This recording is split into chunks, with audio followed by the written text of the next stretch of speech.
السلام علیکم ورحمۃ اللہ وبرکاتہ۔ حضرت حسن رحمۃ اللہ علیہ فرماتے کہ حضرت سمرہ بن جندب رضی اللہ تعالیٰ عنہ نے فرمایا کہ میں تمہیں ایک ایسی حدیث نہ سناؤں جو میں نے رسول اللہ صلی اللہ علیہ وسلم سے کئی مرتبہ سنی، اور حضرت ابو بکر رضی اللہ تعالیٰ عنہ اور حضرت عمر رضی اللہ تعالیٰ عنہ سے بھی کئی مرتبہ سنی ہے۔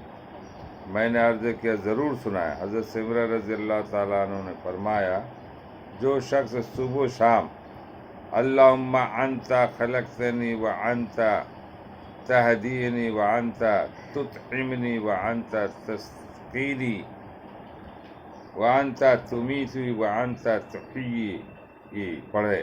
ترجمہ: اے اللہ، آپ نے ہی مجھے پیدا کیا اور آپ ہی مجھے ہدایت دینے والے ہیں، آپ ہی مجھے کھلاتے ہیں اور آپ ہی مجھے پلاتے ہیں، آپ ہی مجھے ماریں گے اور آپ ہی مجھے زندہ کریں گے۔ تو جو اللہ تعالیٰ سے مانگے گا اللہ تعالیٰ ضرور اس کو عطا فرمائیں گے۔ حضرت عبداللہ بن سلام رضی اللہ تعالیٰ عنہ فرماتے ہیں کہ حضرت موسیٰ علیہ السلام روزانہ 7 مرتبہ ان کلمات کے ساتھ دعا کیا کرتے تھے، اور جو بھی چیز وہ اللہ تعالیٰ سے مانگتے تھے اللہ تعالیٰ ان کو عطا فرما دیتے تھے۔ طبرانی مجموع الزوائد۔